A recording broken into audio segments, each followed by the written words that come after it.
Gente, problemas técnicos aqui.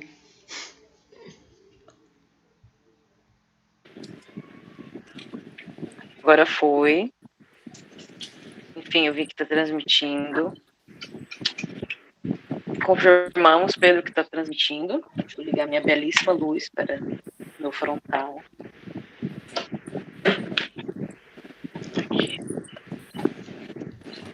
Pedro, confirmado, a gente pode começar? Pode começar, gente. Perdão aí o Perfeito. atraso. Não, perdão Adaptando por às novas isso. tecnologias. É isso faz parte desse novo mundo. Bem, então, agora são 19h12. Eu sou Mariana Rocha, sou uma das fazedoras do Dia Internacional da Juventude. É uma iniciativa espalhada por todo o mundo. No Brasil também ganhou corpo desde de 2019. Bem, a gente está aqui com o Pedro, que é embaixador, né, do Dia Internacional da Juventude no Mato Grosso do Sul, com quem eu tive a felicidade de me encontrar. Essa iniciativa já me deixa muito feliz por fazer amigos. Fico muito feliz por esse momento. Aqui conosco está a Mariane, a Bianca e o Franklin, pessoas que eu conheci ou pessoalmente ou por outros companheiros de atividade política, principalmente, né? Porque o jovem faz política e tem que fazer política, sim.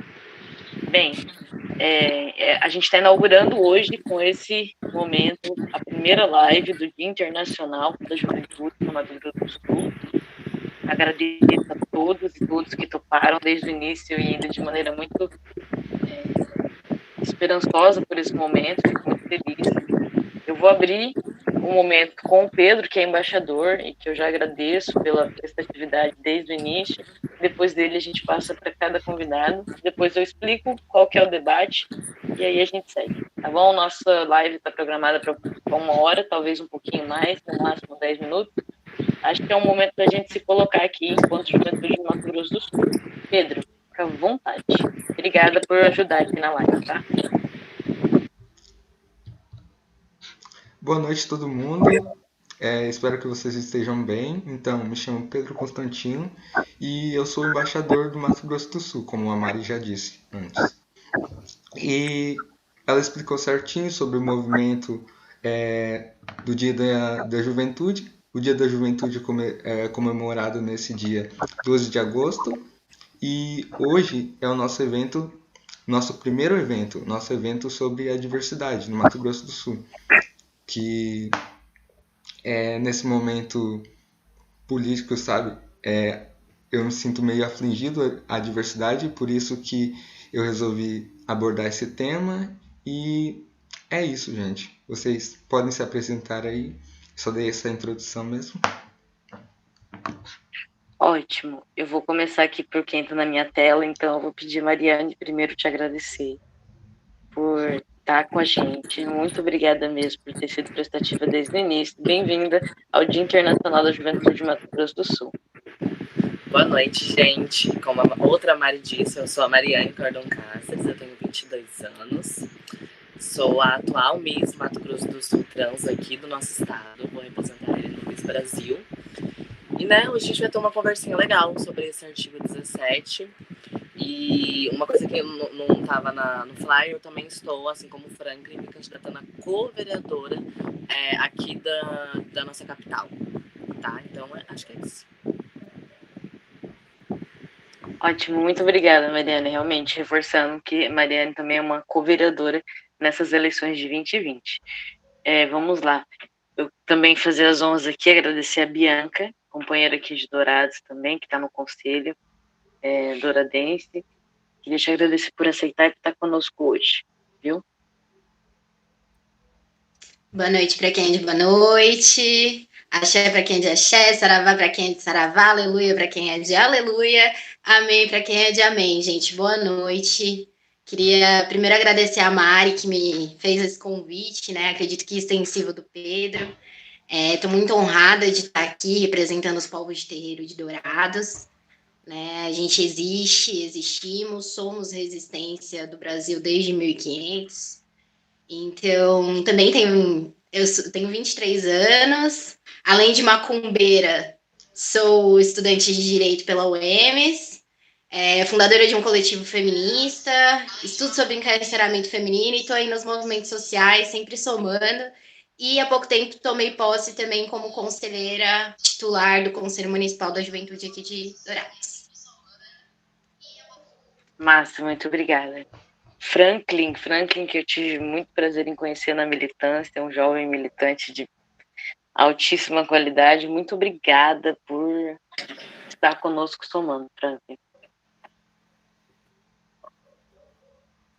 Boa noite, gente. Boa noite, Mari. Muito obrigada pelo convite, porque fiquei muito feliz de poder encontrar nessa live pessoas como a Mariane, que eu conheci há alguns anos em Dourados, quando estava aqui ainda. Bianca, que é uma companheira de longa data já, de alguns anos, que a gente se encontra aí pelas lutas. Quero cumprimentar também o Marclay e também o Pedro pela organização desse espaço. Obrigada pelo convite, força na organização de vocês.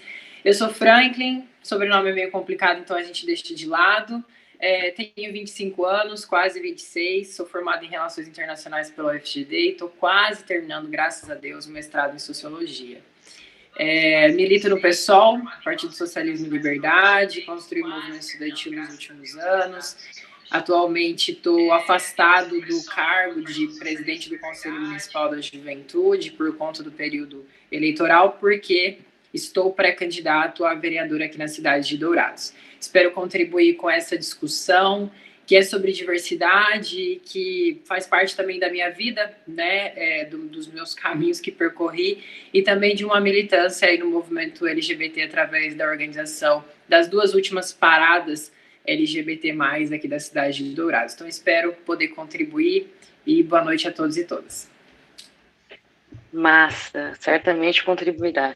Gente, então, antes de mais nada, eu sou a Mariana Rocha, eu sou douradense, nasci aqui em Dourados, sou sul-mato-grossense, sou formada em Direito pela Universidade Federal do Rio de Janeiro e estou aqui como fazedora hoje do Dia Internacional da Juventude atualmente. Trabalho como consultora da Organização Internacional do Trabalho, que é uma das agências da ONU, que no ano passado completou 100 anos de existência em defesa dos direitos humanos. Bem, a gente está aqui nesse primeiro debate do Dia Internacional da Juventude para falar sobre diversidade. Eu, Mariana, escolhi esse tema porque eu acho que quando eu penso em Mato Grosso do Sul, não por atuar na causa, mas sim por sempre sentir uma necessidade de ouvir sobre ela aqui. Eu achei que esse fosse o melhor tema de nós jovens aqui podermos comentar. Então, a gente vai falar sobre o Estatuto da Juventude, que completou 7 anos, há alguns dias atrás, e vamos falar sobre diversidade no Mato Grosso do Sul. O artigo que eu separei para a gente discutir aqui, a partir das nossas vivências individuais, no coletivo, sempre, é claro, a gente está sempre inserido num coletivo, é o artigo 17. O jovem tem direito à diversidade, à igualdade de direitos e de oportunidades. Não será discriminado. Bem, eu queria chamar primeiro para falar sobre como foi e como é a vida de jovem no Mato Grosso do Sul. Eu queria convidar você, Franklin, que é pré-candidato aqui em Dourados. Mari, perdão, Oi. gente. Eu acho que faltou alguém se apresentar. Acho que foi o Marclay. Desculpa. Então, por favor, Marclay, por favor, me desculpa pela falta de noção. Se apresente. Boa noite, pessoal. Que isso, Mari, não se preocupa, tranquilo, às vezes isso acontece, é normal. Mas vamos lá. Meu nome é Marclay Moreira, eu sou aqui de Campo Grande, tenho 23 anos de idade. Primeiramente, eu quero agradecer o Pedro pelo convite que ele me fez para estar participando com vocês hoje aqui. Aqui em Campo Grande, eu sou fundador e presidente do movimento Juventude da Gente, e uma das causas que ele luta é essa questão da diversidade, como é o tema da nossa conversa de hoje. E eu espero que a gente possa agregar várias coisas aqui, que a gente possa difundir esse conhecimento para as pessoas, né? Porque aqui no estado, a gente vai desenvolver um pouco mais durante a conversa, mas aqui é bem difícil essa questão da diversidade dentre os jovens, dentro das políticas públicas aqui no estado.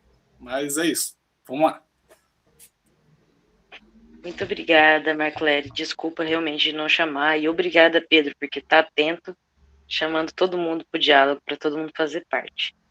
Voltando, eu vou convidar a primeira pessoa a falar desse assunto, o Franklin, alguém que eu conheci nas militâncias e me lembro de ter ficado muito marcado na minha cabeça no último congresso da Juventude Nacional do Brasil, aqui na UNE, em Brasília, que estava lá com a Juventude de Dourados, atuando, né, em relação ao momento que a gente vive de intervenção federal na Universidade Federal da Grande Dourados. Franklin, juventude e diversidade. Você, jovem, aqui morador da cidade de Dourados, segunda maior cidade do estado, o que você sente? Qual é a sua relação pessoal com o tema?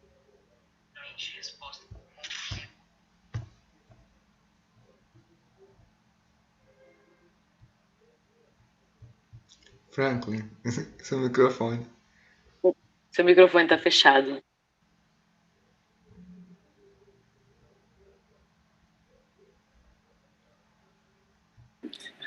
Agora abriu. Eu estava falando que tem um delay e aí falando só com o microfone fechado. Enfim, estamos aí nos adaptando a esse momento de lives e reuniões e enfim, etc. Gente, eu queria começar essa contribuição deixando registrada aqui, em homenagem, inclusive, à memória da Alanis Mateusa, que foi a primeira mulher negra trans a se graduar em Direito, né, no Mato Grosso do Sul. Era uma militante do movimento negro e do movimento LGBT+, e nos deixou esse ano muito jovem, né? A Alanis tinha 21 ou 22 anos, se não me engano.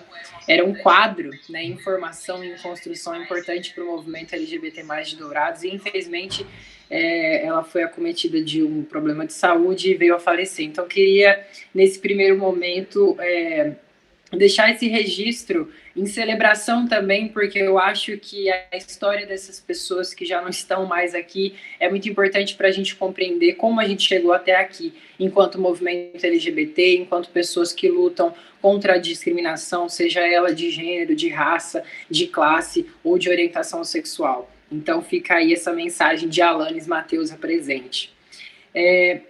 No mais, acho importante a gente falar sobre Estatuto da Juventude, e não só Estatuto da Juventude, mas outros documentos que existem e que são norteadores de direitos, né, de garantias de direitos. Então, não só o Estatuto da Juventude, mas ele também acaba por repetir para a população jovem muitas determinações que a gente tem na própria Constituição Federal do Brasil, enfim, os outros documentos internacionais do qual o Brasil é signatário, a Carta da ONU, enfim, a Organização Ibero-Americana de Juventude, do qual o Brasil também faz parte. São documentos, né, que ditam aí o que minimamente a gente deve ter acesso.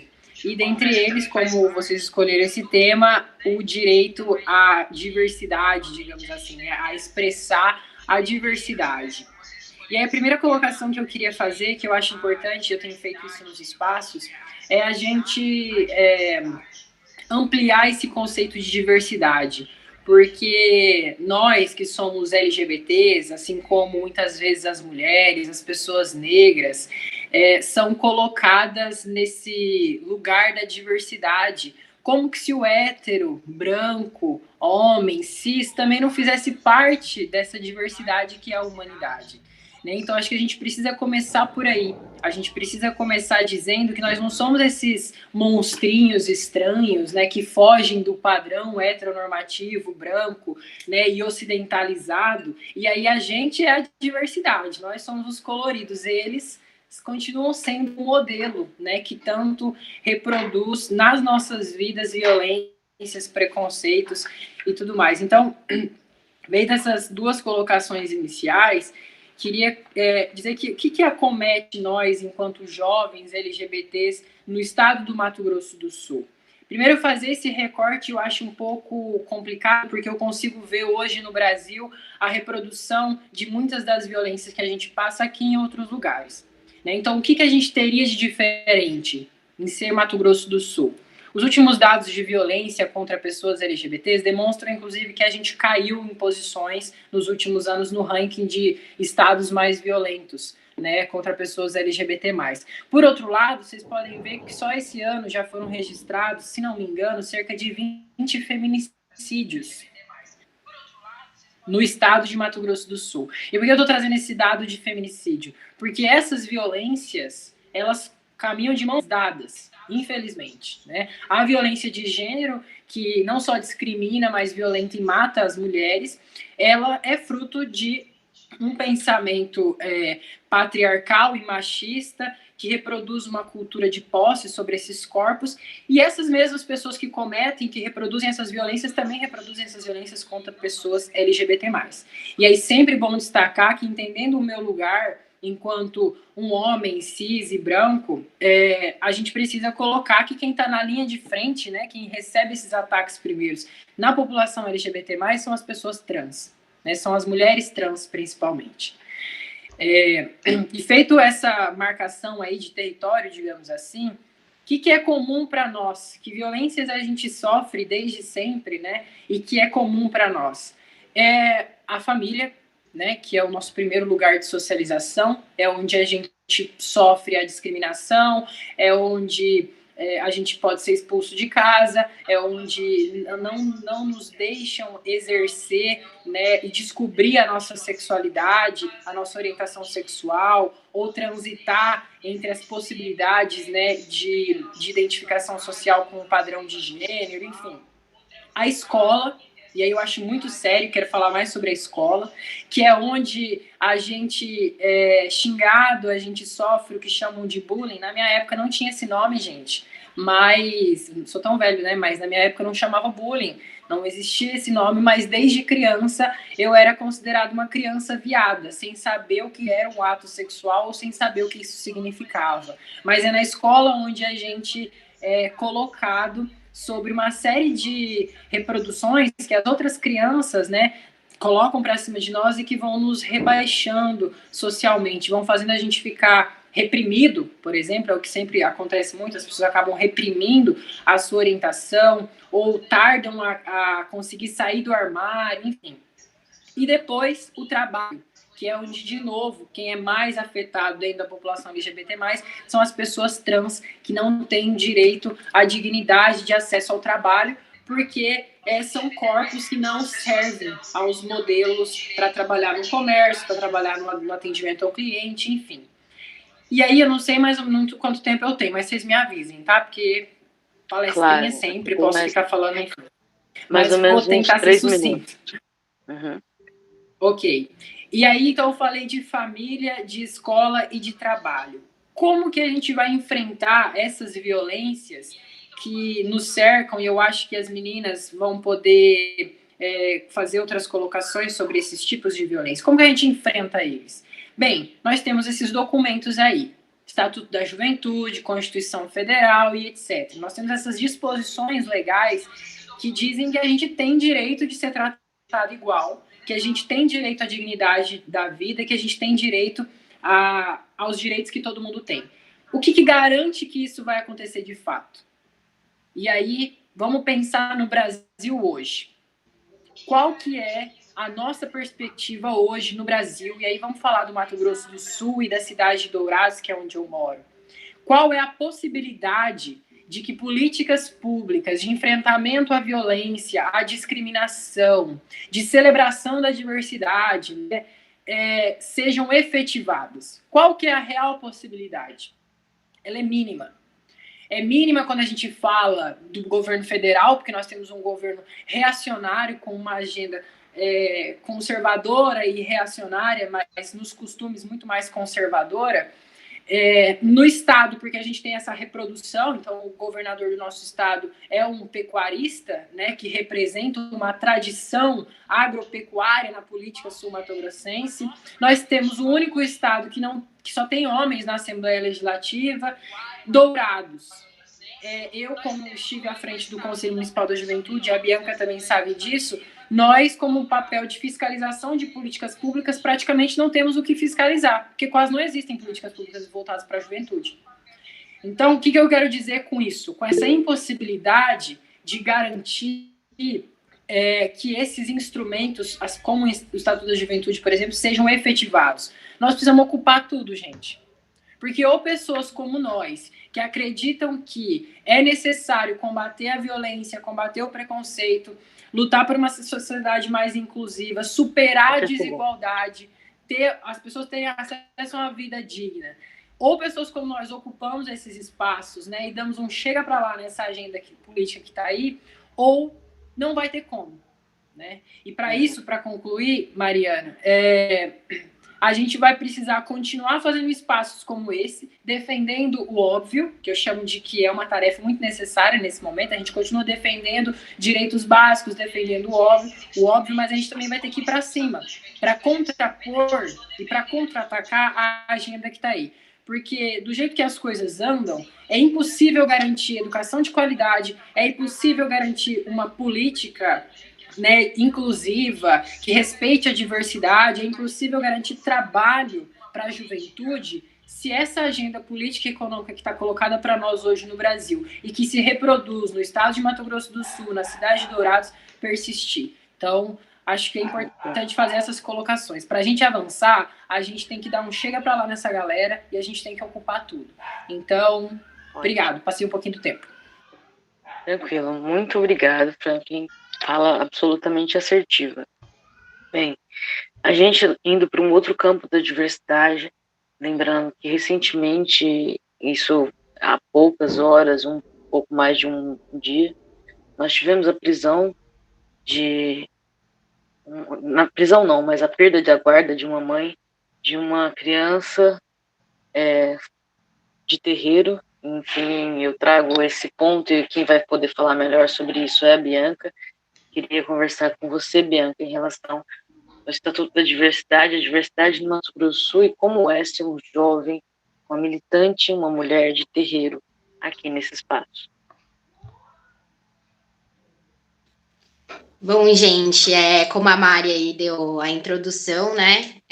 Ontem, em Araçatuba, interior de São Paulo, uma mãe candomblessista perdeu a guarda da sua filha de 12 anos, uma adolescente, né?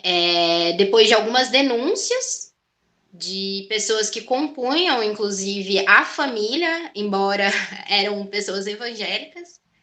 E, sintetizando bem o que aconteceu, denunciaram sob o argumento de que essa adolescente estava sofrendo um abuso sexual dentro do terreiro.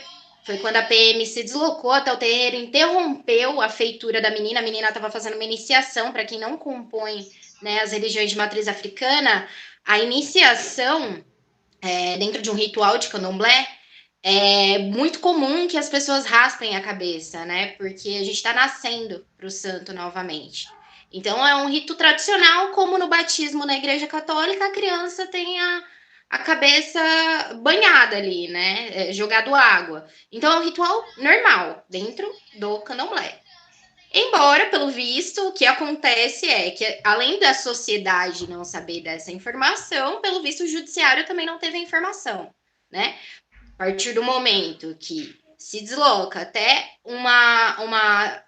um ritual tão sagrado pra gente, sabe? Interrompe, vai lá, retira do terreiro, do nosso elê, uma adolescente que está na sua feitura e a mãe para levar para fazer exame de corpo de delito e no exame não dá nada, é um tanto quanto assim um absurdo. E eu vou para além de ser só intolerância religiosa, né? Isso aí foi racismo religioso, né? E a gente precisa começar a usar esse termo, racismo religioso, porque veja, a mulher e a adolescente, inclusive, eram mulheres brancas, né? E por que a gente fala racismo religioso? Porque é uma religião de gente negra, de gente preta, né? Então, muito disso está correlacionado por ser uma religião de pessoas que foram anteriormente escravizadas e até hoje ocupam a estrutura escravagista, né? Então, é muito importante a gente colocar esse termo e começar a usá-lo, né? E aí, pegando o fio da meada, ontem também, vejam, aconteceu uma coisa super importante no Rio de Janeiro. A Polícia Civil do Rio de Janeiro convocou, né, os líderes religiosos, tanto da Umbanda quanto do Candomblé, para comparecer à Polícia Civil, porque estavam sendo novamente entregues a essas pessoas os objetos sagrados que na ditadura foram apreendidos. Vejam, 35 anos depois, sabe, que foi feito isso. Então, veja, né, a gente está vivendo assim, uma polarização de um jeito de que ora é reconhecido seu direito, ora você volta 5 casas. Então dá a impressão que a gente anda 2, volta 5. Daqui a pouco a gente anda 5, volta 10 ou 15, né? E aqui em Dourados, vindo para esse panorama, não é diferente. Aí eu faço questão, pedindo toda a licença, todo o respeito aos meus irmãos indígenas, que a gente tem que lembrar que eles também estão sendo alvos, né, de intolerância. E isso desde o ano passado, quando as casas de reza começaram a ser queimadas em várias localizações aqui no estado, principalmente no Cone Sul, né? E a primeira foi aqui em Dourados, inclusive. Né? Ali tinha um objeto de mais de 200 anos, e aí as pessoas... Essa seletividade na comoção me incomoda bastante, né? Porque quando uma igreja que, né, tem toda uma história, bem como havia uma casa de reza aqui, é queimada, rola uma comoção generalizada.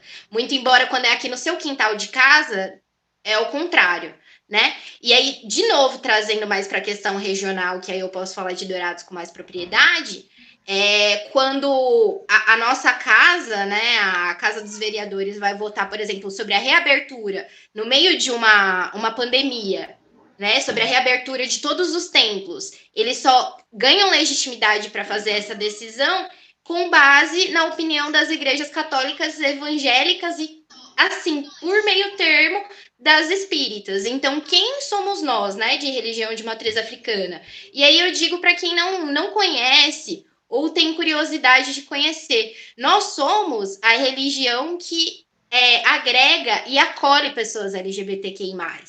Nós somos as pessoas que acolhem aqueles que são expulsos dos seus lares, entende? Eu componho, falando da minha casa, eu sou membro da corrente mediúnica do TESV, do Templo Escola de Ansen Senhora dos Ventos aqui, de Dourados, fica localizado no centro, onde meu pai, de santo, ele é gay, casado há mais de 30 anos, a maioria da corrente mediúnica é LGBTQI+, eu inclusive sou bissexual, então assim, somos essas pessoas, e talvez por isso também, além de ser uma religião por origem vindo de África, né, somos excluídos desses espaços de debate.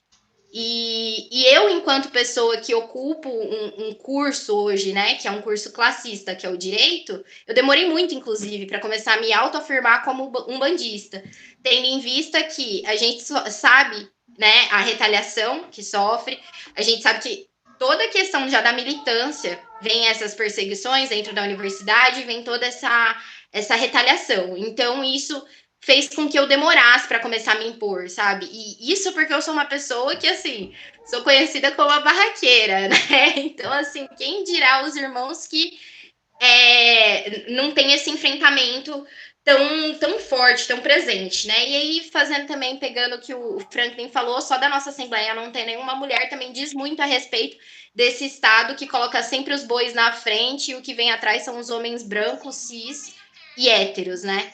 Então, só para finalizar minha fala, é isso, os povos de terreiro existem, os povos de terreiro são resistência e não é de hoje, né? Como eu coloquei aqui, e que os povos de terreiro, sim, estão abertos à diversidade e tentando reverter essa situação, mas sempre rola aí uma imposição e um embate para que isso não prospere, né? No mais é isso, gente. Obrigada pelo espaço. Muito obrigada a você, Bianca. Belíssima fala licença, também. Mari.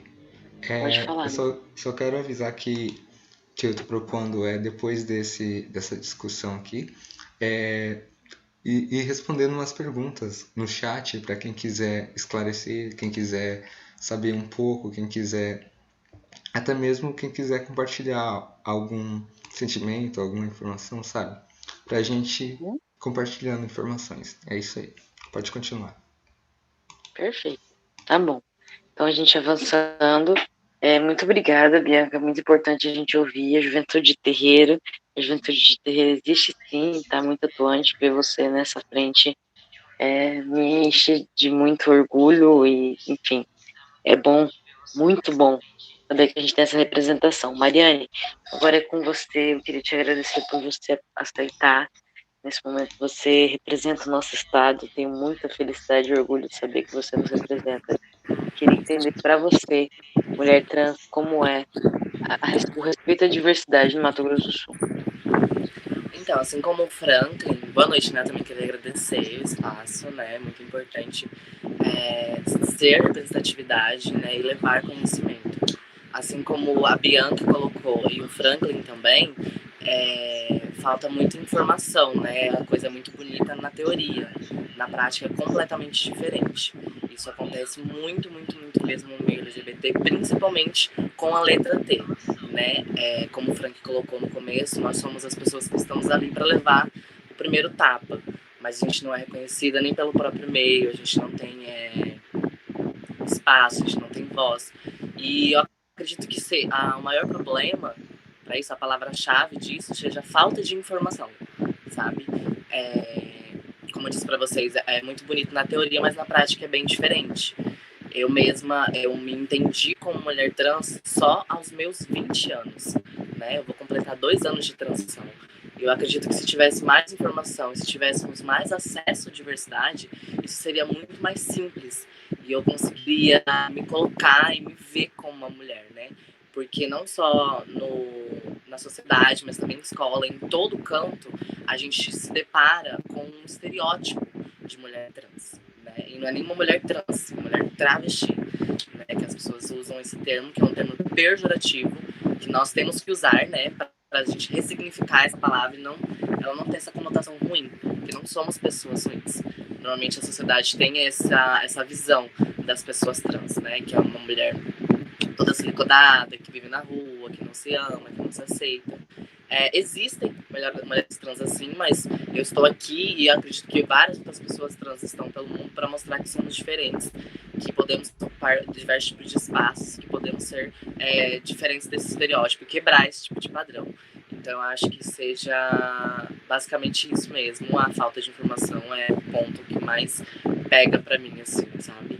Se um jovem, um adolescente tiver esse contato, essa visão de que você só precisa ser uma pessoa trans, você não precisa sentir, você não precisa ter prótese, você não precisa fazer isso ou aquilo. É muito importante, eu acho que isso facilitaria muito a vida dos jovens e adolescentes aqui do nosso estado. Acredito que seja isso, eu acho que eu respondi a sua pergunta. Qual que era mesmo? Como me confundi, desculpa. Não, é esse posicionamento mesmo, assim, entender o que para o seu grupo é a diversidade, como você tem encarado isso aqui. Acho que a pontuação foi bastante adequada, assim. Eu, como mulher trans, infelizmente essa palavra existe no nosso meio, que é a passabilidade cis, né? Que é um termo que as pessoas usam para dizer que nós, mulheres trans, no meu caso, pareço uma mulher cis. Nós não estamos aqui para parecer mulheres cis. Eu, pelo menos, não estou.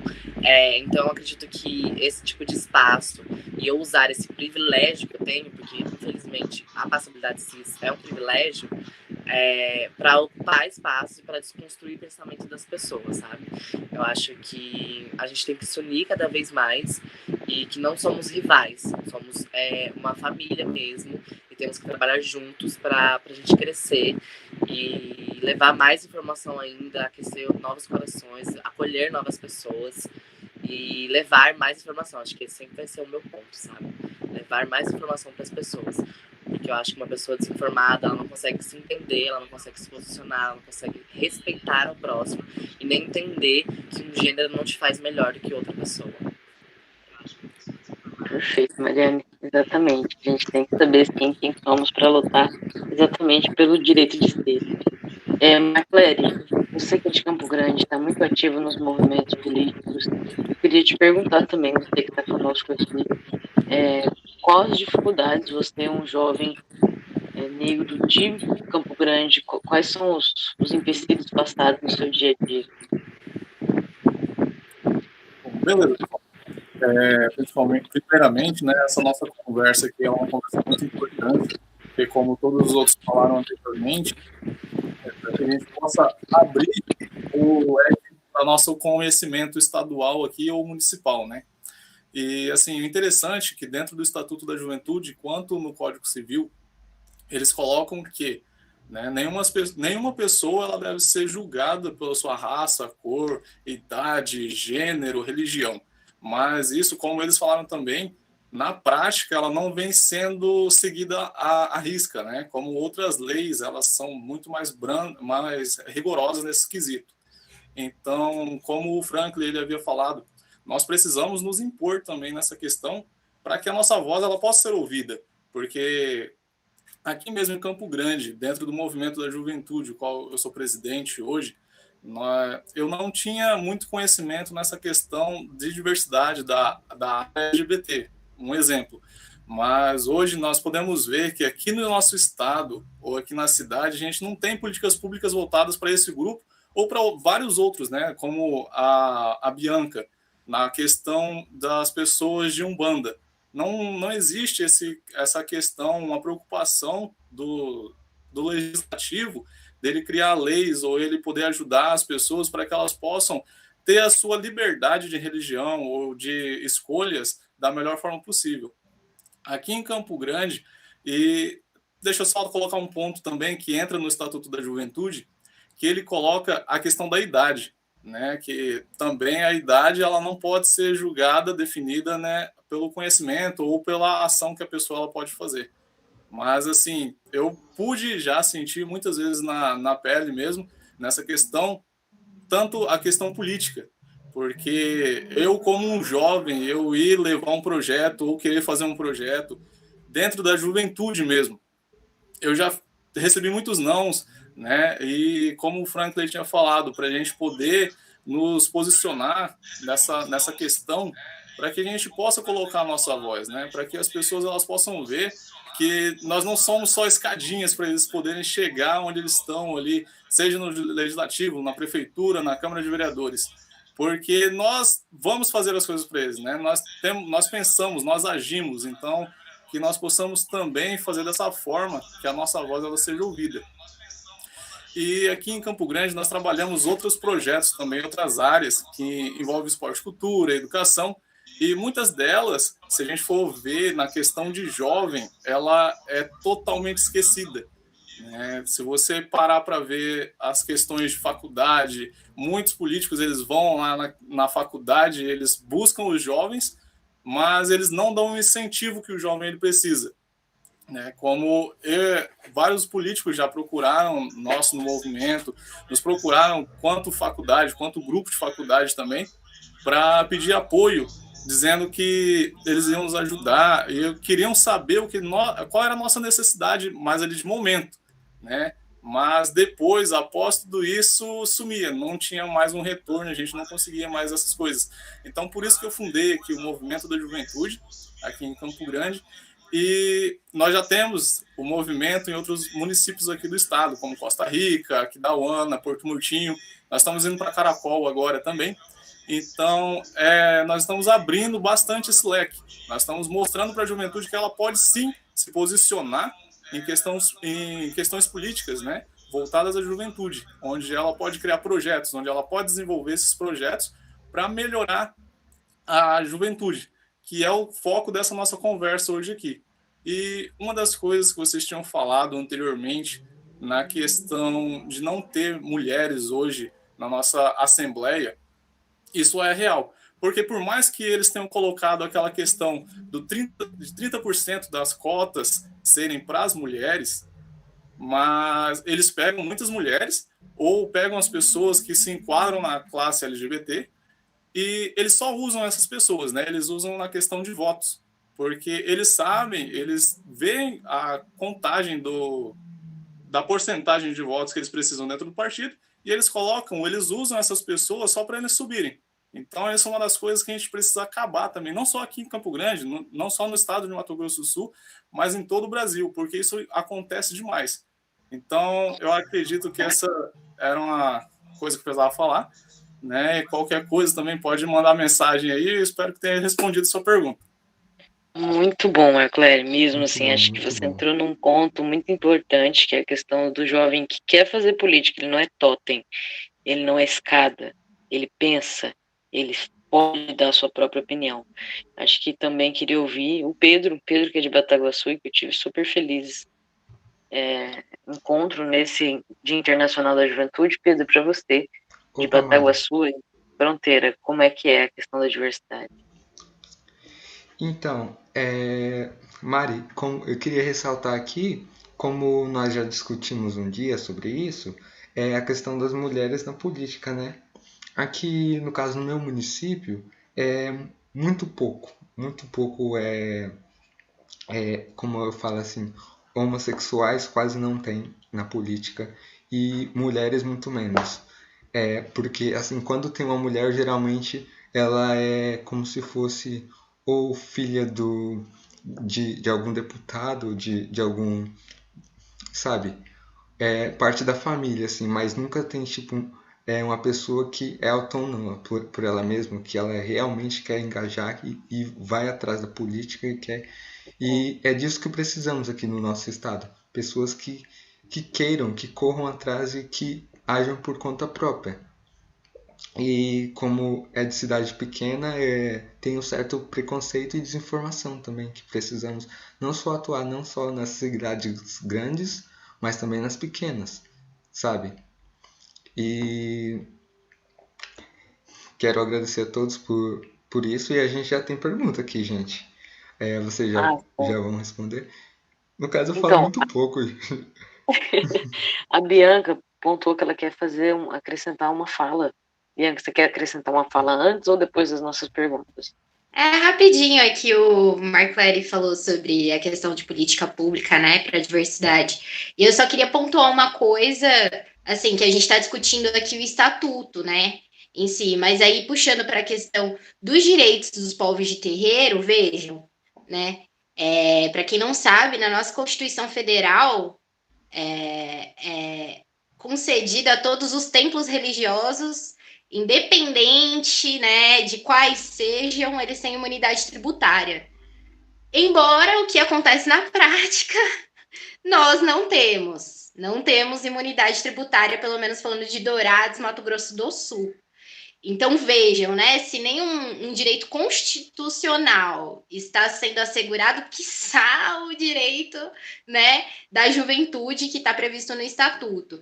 Então era para fazer esse adendo que a gente está aí, o pessoal de terreiro está se mobilizando para pleitear esse direito que nós temos, porque, né, assegurado na Constituição Federal, e estamos na luta. Veja que, né, uma violação assim bizarra. Mas era mais só para enfatizar, demonstrar o quão, né, a gente é excluído dessa política que, como eu falei inicialmente, né, é feito por homens brancos, cisgêneros, sobretudo aqui no nosso estado, infelizmente. Perfeito.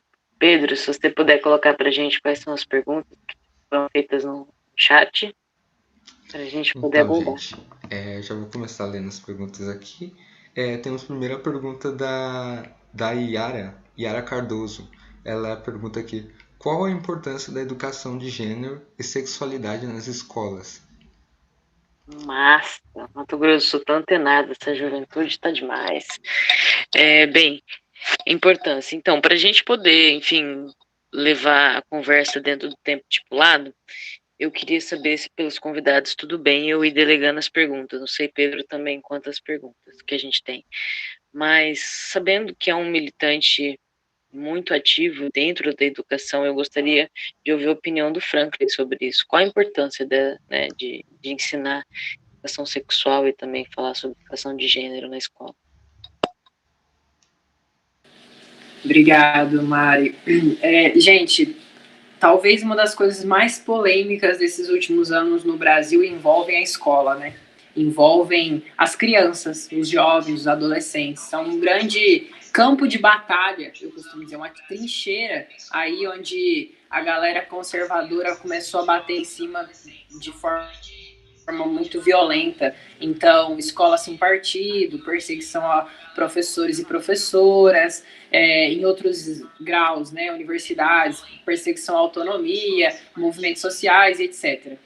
E, embora isso, a gente precisa disputar essa trincheira, que é a escola, porque é lá que as crianças estão se socializando, né, estão conhecendo outras crianças, enfim, é lá que se reproduzem muitos preconceitos, como eu falei na minha fala inicial. E a gente precisa, com essas pessoas que reproduzem a fake news, né, que falam do kit gay, que falam que a gente quer ensinar as crianças a serem viado, sapatão na escola, né, porque não é, a gente tem que sentar e falar, calma, tem que ser paciente, né, gente, tem que ser pedagógico. Então, acho que a gente precisa fazer uma disputa de narrativa e de pauta da seguinte maneira, por exemplo, os índices não mentem. Quando a gente trata de abuso sexual infantil, os abusadores estão principalmente dentro das casas das crianças. Então, são os pais, os padrastos, os tios, os avós, né, os amigos da família. E educação sexual nas escolas significa a gente preparar essas crianças a lidarem com essa situação, por exemplo, de denúncia de abuso. E se não for uma política pública, uma legislação que tenha condição, né, de atuar dentro da escola, as professoras, os professores não têm como lidar com essa situação. E aí eu vi vou adiantar aqui só para fazer uma contribuição que tem a ver com juventude e escola, que o colega perguntou como trabalhar a questão da saúde mental, sendo que os índices de suicídio entre a juventude aumentaram muito nos últimos anos. Pois bem, hoje a gente vai falar da necessidade de ter profissionais de psicologia dentro das escolas e garantir que isso aconteça, para atender, por exemplo, essa juventude que às vezes não tem condição de falar com a sua família sobre qualquer coisa, ou, né, a gente vai continuar dando murro em ponta de faca, né, enxugando gelo, porque não tem como falar de saúde mental sem incluir os profissionais da psicologia, sem pensar que, por exemplo, na escola precisa ter um profissional de psicologia.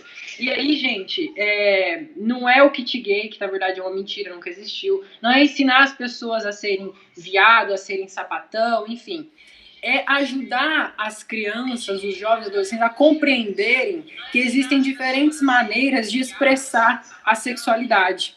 Que não tem problema se você tem um coleguinha que tem mais amigas, que anda com as meninas, por exemplo. Né? São coisas simples, né? Não é propagar a homossexualidade ou algo do tipo que se diz aí. É claro que a gente vive num mar de ignorância muito grande e eles jogam muito com isso, né? Falam da família, falam das ameaças à família tradicional e etc. Mas a gente precisa ir desmontando isso, né? A família tradicional é um mito nesse país, né? Só se a gente vai falando das famílias indígenas, aí eu concordo. Agora, né? O papai, a mamãe, o filhinho, né, mais de 5 milhões de crianças sem o nome do pai na certidão de nascimento, enfim, a gente precisa desmistificar essas coisas e começar a propor esses projetos dentro dos espaços que a gente ocupa que efetivem de fato os direitos. Para concluir apenas, a gente fica vago, né, quando a gente fala ocupar os espaços, levar os pautas, chegar com tudo, com pé na porta, etc. Por exemplo, no Conselho Municipal da Juventude de Dourados, do qual a Bianca faz parte e eu estou afastado, a gente tem hoje, felizmente, uma maioria de integrantes mulheres. A gente tem hoje, felizmente, uma quantidade e qualidade de pessoas LGBTs ocupando os cargos. A gente tem a Bianca, que é representante das religiões de matriz africanas, assim como a Nayara. Então, assim, antes, quem comandava, digamos assim, o Conselho Municipal da Juventude de Dourados eram principalmente as entidades filantrópicas e as igrejas cristãs. E isso mudou, esse cenário mudou. Hoje em Dourados, eu sou feliz de dizer que nesse nosso mandato a gente conseguiu ocupar de forma mais diversa, conforme a sociedade esse espaço. Então é disso que eu estou falando, né? É a gente se colocar nesses espaços, por exemplo, que são nossos, e aí a gente fazer proposições e colocar o dedo na ferida. Tem que ter educação sexual nas escolas, a gente precisa conversar com as crianças desde cedo sobre violência de gênero, sobre os papéis sociais que são delegados às mulheres e aos homens, do porquê que a gente precisa de políticas públicas que forneçam a condição de igualdade de salário, por exemplo, às mulheres, enfim. Não são de assuntos fáceis de lidar, não, mas a gente precisa ter coragem de colocar, e eles não são, né, Mário, acho legal colocar isso, porque eles não estão muito negociáveis, né, a gente não pode negociar isso porque a gente está falando da vida das pessoas, porque no limite vai ser o LGBT que vai tomar uma pedrada, que vai ser morto a paulada, é a mulher que vai ser vítima de feminicídio, é a criança que vai ser abusada sexualmente, enfim. Exatamente, são assuntos muito espinhosos, mas que não por isso significa que a gente não deve falar, muito pelo contrário, são assuntos que devem estar no nosso cotidiano cada vez mais presentes, porque a gente precisa de pluralidade, de diversidade para discutir esses assuntos e desfazer os tabus que foram criados em cima deles. É muito importante, nessa semana, o secretário-geral da ONU, o Guterres, pontuou que a violência contra a criança e o adolescente dentro da casa tem crescido. Essa é uma questão também. As pessoas sempre falam para as crianças que elas não devem andar na rua, que elas têm problema, que o problema está na rua. Mas mais de 50% da violência acontece dentro das suas casas. Exatamente porque muitas delas não conseguem identificar a violência sexual, que elas não têm dentro das suas escolas, no conteúdo programático, observação sobre, enfim, quais são as genitálias, coisas pequenas e que são muito importantes, porque a criança define, entende o seu próprio corpo, né, estabelece um limite em relação à sua pessoa, à sua individualidade. Bem, Pedro, quais mais perguntas a gente tem? Aí eu quero ressaltar aqui um ponto do Thiago Moraes, que ele disse sobre o caso acometido, foi nessa semana, eu não lembro o dia, que foi sobre racismo, que aconteceu com o motoboy, que também tem a questão do racismo que a gente está passando e do caso do George Floyd, né? Uhum. E Muito pontual. vimos isso tem um contexto muito histórico, assim, porque no século passado, a gente já tinha muito racismo, anos 90, sabe? E isso reflete até nos negros de hoje em dia, que têm vergonha de se assumir negros mesmo. E aquele período que o próprio governo tentou dar um embranquecimento assim, na sociedade negra do Brasil.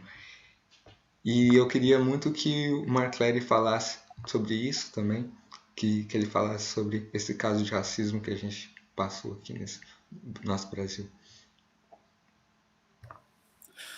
Beleza, Pedro, vamos lá. Essa questão do racismo, ela vem já há muito tempo, como você falou, né? E ela acontece de diversas formas, né? Não só pela questão da raça ou da cor da pessoa, mas como a gente já pôde conversar aqui, pela religião, pela idade mesmo, né? Ou pela aceitação da pessoa, né? Essas são formas de racismo que a gente pode ver. E como você colocou esses dois pontos, né? Tanto do rapaz que era entregador e do George Floyd, né? São dois casos que aconteceram que repercutiram, tiveram muita repercussão. Mas fora esses casos, a gente tem vários outros, né? Como até mesmo eu posso falar aqui do nosso movimento da juventude, onde nós fomos apresentar para uma certa pessoa, que eu não posso falar o nome, né? Senão votar também, de certa forma. Mas, assim, ela teve preconceito porque um dos temas que a gente aborda dentro da juventude é a questão do LGBT, né? E essa pessoa falou, não posso aceitar, né? Porque eu fui criado de certa forma, mas eu não posso falar para minha família ou falar para outras pessoas que eu trabalho esse tema, né? Mas como a gente está conversando aqui, né? Que se a gente tiver essa conversa, se as pessoas elas conhecerem mais, elas não vão ter essa pejorativa para ter esse racismo, ter esse preconceito com as pessoas. Porque se a gente for ver dentro das leis mesmo, né, a gente não está falando uma coisa que a gente acha ou que a gente está criando aqui, mas são pontos que existem tanto na Constituição Federal quanto no Código Civil ou os demais que regem as leis do nosso país, elas já vêm descritas, né? Já tem todas essas coisas já organizadas. Então, falta de conhecimento mesmo das pessoas e falta ainda mais assim de um conhecimento das pessoas para elas poderem colocar em prática, né? Tanto nas escolas mesmo, como um tema para você poder conversar com os alunos, ou você ter um projeto, você desenvolver algo nas escolas para você disseminar essa questão. Porque tudo começa na escola, né? As pessoas falam, tudo começa em casa. Isso é verdade, tudo começa em casa, mas a criança, o adolescente, o jovem, ele passa a maior parte do tempo dentro da escola, aprendendo, se educando, sabendo as coisas que ela deve fazer. Então, é dentro da escola que a gente também tem que colocar algo para que as pessoas elas possam já crescer com essa mentalidade diferente, né? Que elas não venham desde pequena com essa questão. Ah, aquela pessoa, eu não posso conversar com ela, ou eu tenho que discriminar ela por causa da raça dela, por causa da origem dela, porque ela vai num centro de umbanda, ou ela, o pai dela ou a mãe dela é faxineira, alguma coisa assim. Então, tudo começa na educação, né? E a educação das pessoas é o que vai diferenciar cada um de nós. Eu espero ter respondido a sua pergunta. Ótimo. Muito importante a gente pontuar essa questão do racismo no Mato Grosso do Sul, lembrando que esse ano a gente vive os 150 anos da Guerra do Paraguai, e a maioria da negritude que é trazida para o Mato Grosso do Sul é trazida durante a guerra, de maneira em regime escravizado, para lutar contra povos indígenas aqui da fronteira, né? Então é um ponto muito interessante esse ano. A gente não vai poder, óbvio, exaurir aqui, mas é também uma questão de discussão da nossa juventude negra principalmente. Faltou um jovem indígena também, queríamos convidar, mas muito obrigado por você, Marcele. Ainda temos mais algumas perguntas, vou responder no tempo aqui para dar tudo certo aqui. E a questão da depressão na juventude, né? Os maiores índices do país, quais são as melhorias que podem ser realizadas para diminuir esses índices? Tanto os LGBTs e não LGBTs. Isso. Bem, eu gostaria super de ouvir exatamente sobre saúde mental, né, em pessoas trans, da Mari, dentro desse contexto que foi feito na pergunta, como é que a gente vai lidar durante essa pandemia e pós com a saúde mental dos companheiros e companheiras, né? Então, gente, por toda a carga histórica, né, o que a gente passa, enfrenta todos os dias, a nossa saúde mental ela já é muito afetada, né? Então, a gente já tem esse probleminha aí. Eu acredito... Você pode repetir a pergunta para mim? Desculpa. Eu acho que é uma pergunta mais generalista mesmo sobre como é que a gente vai reagir à pandemia, certo? A questão da saúde mental. Pedro? Não, é a questão dos índices de depressão. E como que podemos diminuir esses índices? Entendi. Mais uma vez eu falo sobre o conhecimento, né, sobre as informações, porque as pessoas têm muito isso na cabeça, enraizado, os padrões, os estereótipos de mulheres trans, então isso afeta muito a autoestima de outras mulheres, e acho que na pandemia isso afeta ainda mais, né, porque a gente vive uma constante luta com a gente mesma, né, a gente briga com a gente constantemente, com as nossas disforias, com os nossos defeitos que nós mesmas vimos por conta da sociedade, da opressão que elas depositam na gente. Eu acho que buscar ajuda seja o ponto principal, né? Meio óbvio, mas eu acho que seja isso o que se fazer. E entender que ser uma mulher trans já é o suficiente, sabe? Eu falo como T, né? Não como LGBT em geral, mas o T é sobre ser, né? Eu acredito que seja isso. Muito bom, é como o Franklin falou, esse é o momento da gente colocar nas conversas o óbvio e reforçar o óbvio. Sim, sobre procurar ajuda, sim, com certeza, procurar ajuda. Pedro, a gente tem mais alguma pergunta? Peraí, eu acho que tem a do Marco Henrique Soares Pereira aqui, que pergunta: ser a favor da diversidade também é ser contra decisões políticas que precarizam a vida dos LGBTs, como as reformas trabalhistas da presidência? Eu não sei se isso exatamente é uma pergunta, mas eu achei bem interessante o comentário dele. Importante, acho que é legal a gente trazer o comentário e agradecer. Eu queria comentar. Por favor, Franklin. Desculpa, não comentar necessariamente essa colocação do Marco, mas porque eu acho que ela tem a ver com a pergunta sobre a saúde mental. Porque quando a gente fala de saúde mental, e a Mari trouxe isso, né, quando ela acabou de falar, gente, a pandemia, ela dificultou muito as coisas, mas as coisas já estavam muito ruins antes, né? Então a gente já estava passando por uma crise econômica, a gente já tinha muitas pessoas desempregadas, a gente já tinha uma juventude adoecendo, então a gente precisa, acho que, fazer essa ponderação. E aí a juventude LGBT tem as suas particularidades, obviamente, né, por sofrer essa violência, que é uma violência discriminatória e etc., Mas a gente precisa, quando a gente vai pensar de forma mais geral, qual está sendo a causa dos problemas que a gente está enfrentando socialmente, psicologicamente, né? O que nos preocupa hoje enquanto jovens? Quer dizer, eu faço parte, não sei vocês, mas dessa estatística de jovens brasileiros desempregados, que é gigantesca. São muitas e muitas pessoas desempregadas. Nós temos diploma, mas nós não temos emprego. E aí, o que a gente precisa fazer? A gente precisa ir para empregos precarizados. A gente vai ocupar vagas de trabalho, a gente vai trabalhar para entregas de aplicativo, a gente vai ser super explorado por essas empresas. Enfim, isso afeta a nossa saúde mental. E aí, fazendo uma associação com a colocação do Marco, se as pessoas LGBTs, as pessoas trans, já estão aí na linha de frente desses ataques sempre, quer dizer, são pessoas marginalizadas, né? São pessoas que têm seus direitos violados, assim como as pessoas negras, as mulheres negras, principalmente, os indígenas e as indígenas, né? No estado de Mato Grosso do Sul. Imagine num cenário de crise econômica e sanitária, né? Em que a gente passa por uma pandemia. Quem vão ser os primeiros afetados? Serão essas pessoas. Né? E aí os problemas sociais vão se multiplicando e vai virando uma bola de neve. Então as pessoas não têm perspectiva de futuro, gente. A gente olhando para frente hoje, o que a gente espera do país? O que a gente espera do Brasil do jeito que ele está? Né? Eu sei que vocês são pessoas de luta, é muito bom a gente ter essa perspectiva da luta.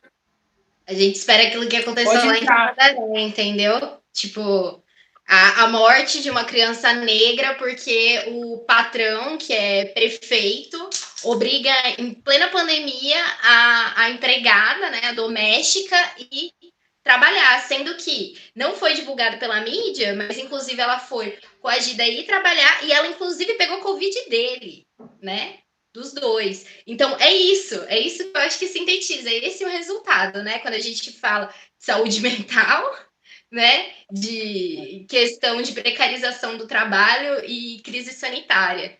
Né? Então, englobando tudo, só fazendo esse adendo, respondendo a pergunta que você mesmo fez, né? Eu acho que é isso que se resulta. Aí, gente, fazendo... Gente, eu só queria reforçar uma coisa que me veio agora ouvindo o Frank falar, é que a pandemia, tudo isso que está acontecendo agora, só veio para evidenciar. Nós, a maioria dos LGBTs, principalmente as mulheres trans, nós vivemos constantemente em uma pandemia, né? Onde a gente não tem espaço, onde a gente não tem lugar no mercado de trabalho, onde a gente luta com a gente mesma, onde a gente tem que viver escondida dentro de casa, sem sair, porque senão a gente fica exposta não ao vírus, mas ao preconceito, às pedras, às transfobias e até ao machismo, né? Porque somos mulheres.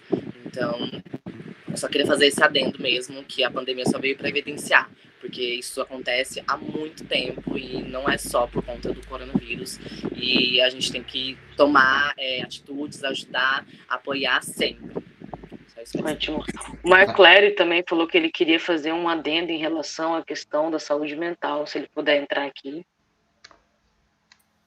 Beleza, pessoal. Então, eu queria lembrar para vocês também uns 2 pontos aqui que são bem importantes nessa questão da saúde mental. Infelizmente, aqui nosso estado do Mato Grosso do Sul e a nossa capital de Campo Grande, elas estão no ranking número 1 na questão de suicídio entre a juventude no Brasil, né? Infelizmente, a gente ocupa esse lugar. E em 2014 foi proposta uma lei sancionada, ela está em vigor até hoje, tá?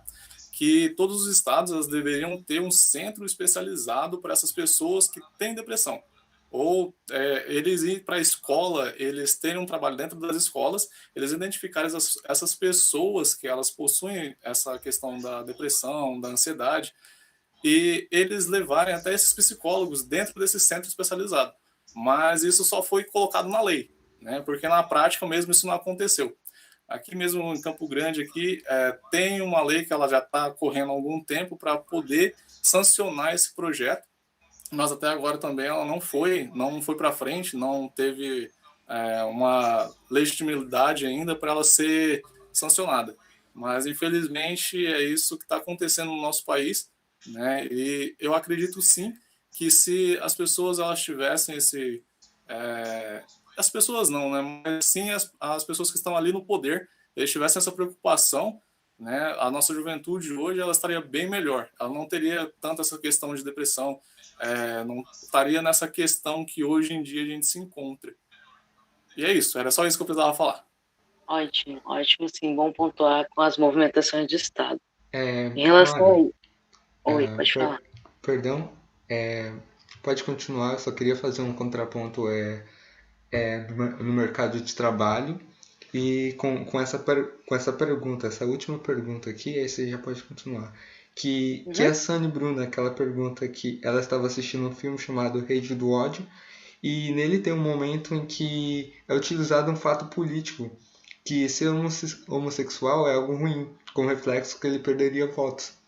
E Sim. por isso que ela perguntou, vocês acreditam na questão ainda influencia na votação entre jovens? Entre os adultos eu tenho certeza que sim, por conta da história, etc. Mas a juventude atual já possui mais conhecimento?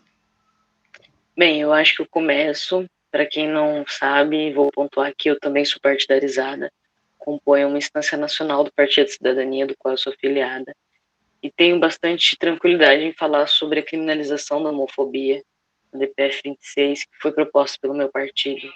E eu acho que, sim, por mais que a gente tenha uma juventude que pense diferente daqueles que foram criados na década de 50 e 60, nós ainda sabemos, e é fato, que esses jovens foram criados muitas vezes por essas pessoas. Alguns detiveram conhecimento, alguns puderam entrar em contato com conhecimento disruptivo desse pensamento heteronormativo, mas pouquíssimos deles, assim, até mesmo aquelas pessoas que fizeram bons colégios, não conseguiram atravessar ainda a questão dessa virada epistemológica em relação ao mundo, de ver o mundo para além da cisgeneridade, desculpa, e também da heteronormatividade. Então, eu acho que a gente ainda tem um problema, mas é claro que os jovens estão muito, muito à frente dessas gerações que viveram a ditadura, mas eu acredito que o voto jovem podem mudar, sim, o nosso futuro. Eu acho que ver pessoas tão capacitadas e diálogos, discursos aqui tão profundos de pessoas tão jovens nos mostram que, por mais que tudo esteja difícil, que tenhamos que estar atentos e fortes acima de tudo isso, a gente está evoluindo. Olha esse encontro.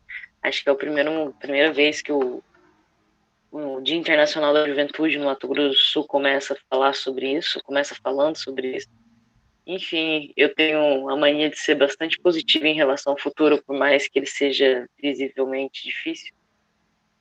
A gente tem o direito de sonhar. Eu gosto de pensar que a gente tem o direito de sonhar e que a juventude pode sim mudar no voto daqui para frente.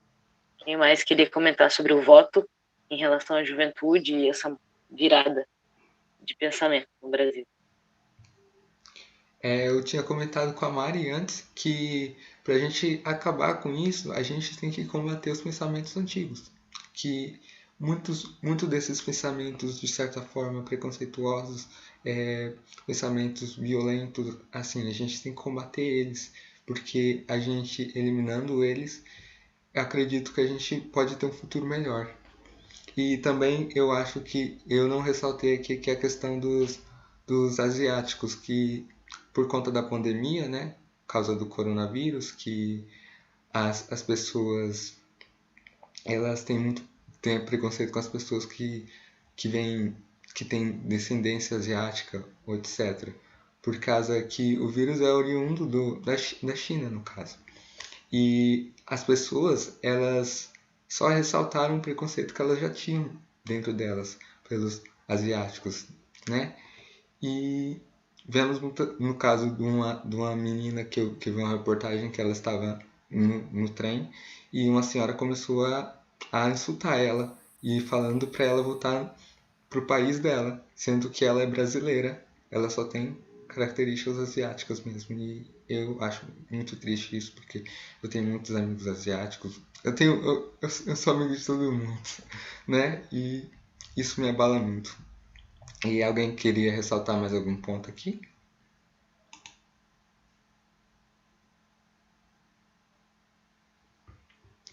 Eu acho que essa bipolarização, né, que nos últimos anos o Brasil vem enfrentando aí, está evidenciando, né, como a Mari falou, não é de hoje, por exemplo, que as mulheres e os homens trans sofrem, né, com o mercado de trabalho. Não é de hoje que os asiáticos já têm, né, uma predisposição de sofrer algumas passagens em certos lugares.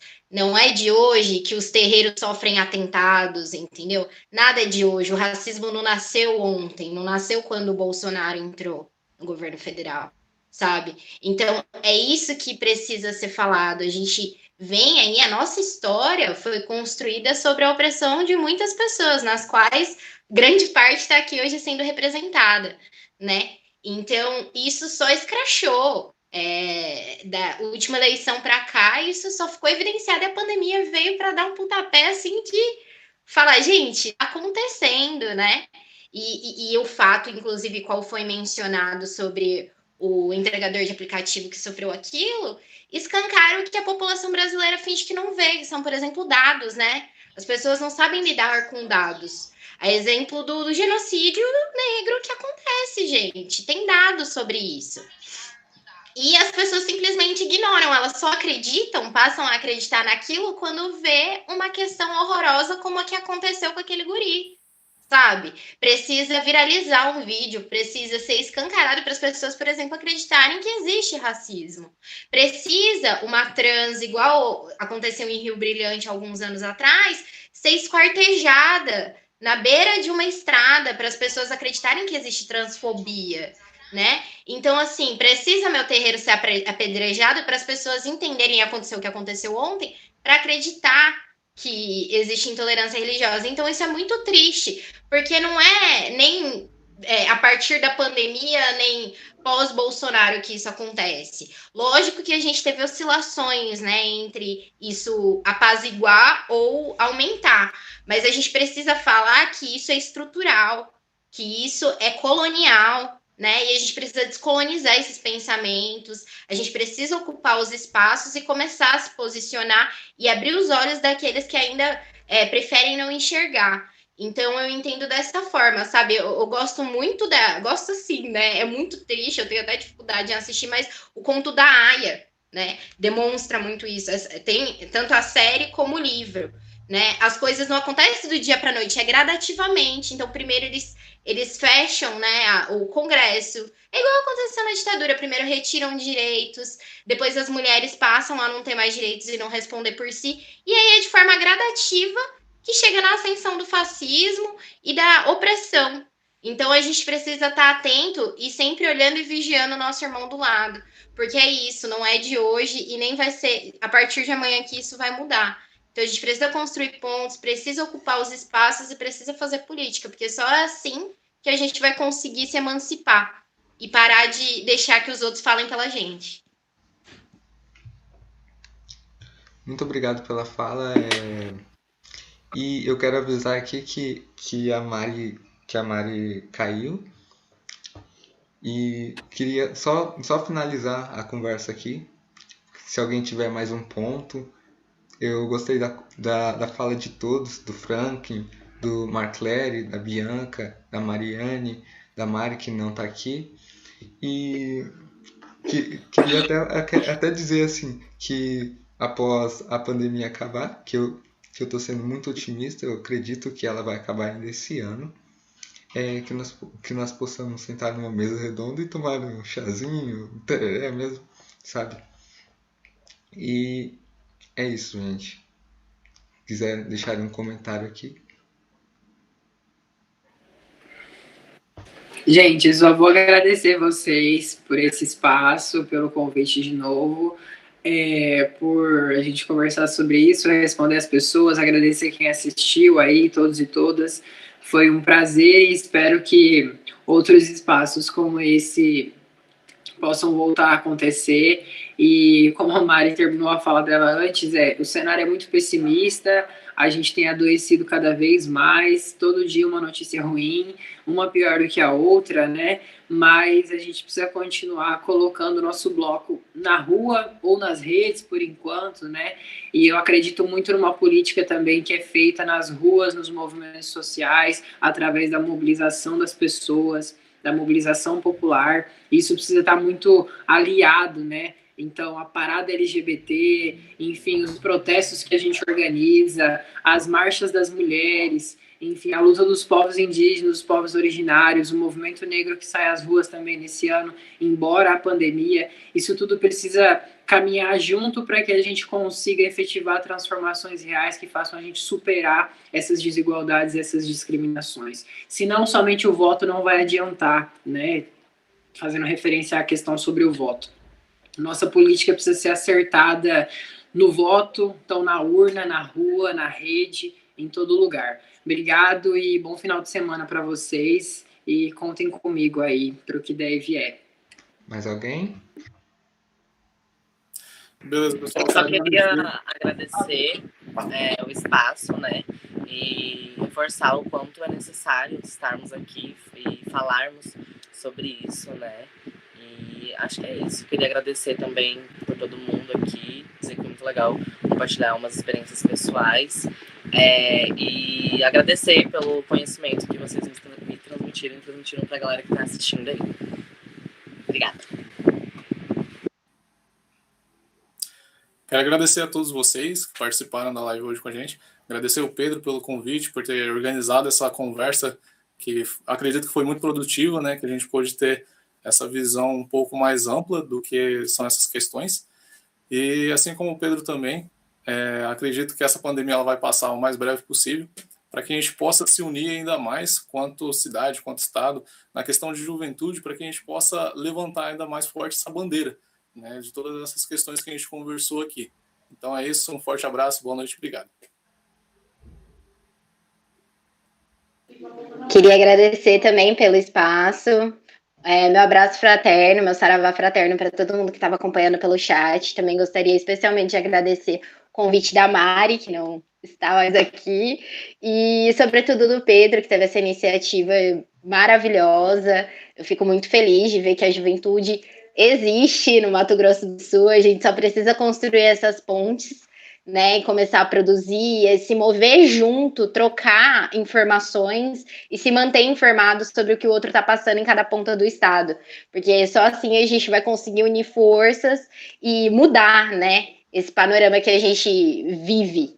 E meu, prazerzão, não conhecia aqui, só conhecia, na verdade, a Mari e o Franklin. Então, assim, a Mariane também, linda, maravilhosa, tô encantada, uma querida, o Pedro, que também super engajado, o Marcleri, tipo, gente, a gente precisa, depois que acabar tudo isso, por favor, sentarmos, conversarmos e, sabe, somarmos juntos. Então, assim, só gratidão, muito axé para todos vocês, e eu espero que tudo isso passe logo, e que a gente tome o poder, porque o poder é do povo e é nosso também, é da juventude. Obrigada. Boa noite a todos. É isso aí, gente. O momento que nós tivemos eu considero o momento foi um tempo bom. Eu queria mais ainda, queria conversar mais com vocês, mas infelizmente não dá. Queria dizer que adorei a fala de todos e que possamos outra vez estarmos falando, estarmos conversando sobre isso, até mesmo engajando na política. Os jovens mesmo, eu tenho 17 anos, eu sou de Bataguaçu, sou jovem negro e gostei muito. Eu não tenho o conhecimento que vocês têm, como vocês são mais velhos do que eu, mas acredito que algum dia eu posso falar igual a vocês assim também. E muito obrigado, gente. Então, acho que a nossa live acabou e já podemos nos despedirmos. Vamos tirar uma foto antes, gente? Eu queria tanto tirar uma foto. Queria tanto que eu preciso dar um print aqui. Pera aí, gente. O computador tá lento. Vou tirar um. Espera, só um minuto. Aí, peraí. 3, 2, 1 e...